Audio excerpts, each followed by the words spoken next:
Les drames se multiplient dans nos hôpitaux, des crimes sans suite, des scandales qui se répètent dans la santé, des hôpitaux qui font peur, morts pour fausse couche ou bien amputés par erreur. Innombrables sont les personnes à qui les médecins ont ôté le sourire à jamais.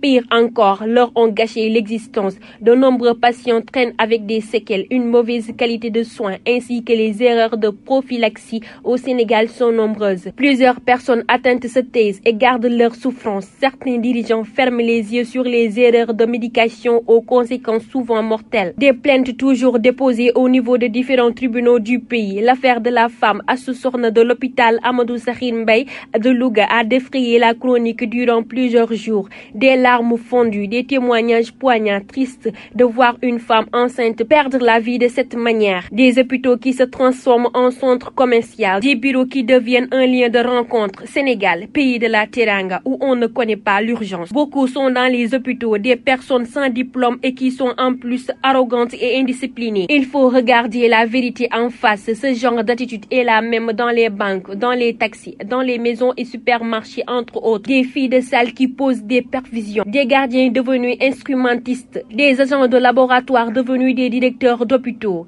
Peut-on respecter l'émergence? Ce sont ces agents de santé qui ont raté leur vocation, qu'on ose le dire. Mettre les gens qu'il faut à la place qu'il faut. Il est temps que le système de santé songe en améliorant les conditions de travail du personnel de santé avec les équipements adéquats. Une couverture sociale s'impose. La santé ne doit pas être que pour les riches, mais pour tous. Des citoyens lambda sont tués tous les jours, moralement ou physiquement, et personne n'en parle. Nos dirigeants se soignent à l'étranger et nous délaissent un personnel médical très peu qualifié. Une prise de conscience s'impose car la banalisation des erreurs médicales conduit souvent à un désastre où des médecins oublient après une opération des compresses ou des morceaux de coton ou à l'intérieur des corps. Ces personnes sont souvent victimes de problèmes de santé liés à ces négligences qui conduisent malheureusement à la mort. Aujourd'hui, c'est l'hôpital, demain, ça sera autre chose. On oubliera et on passera à la prochaine polémique. Le quotidien a ceci de dramique qu'il banalise tout.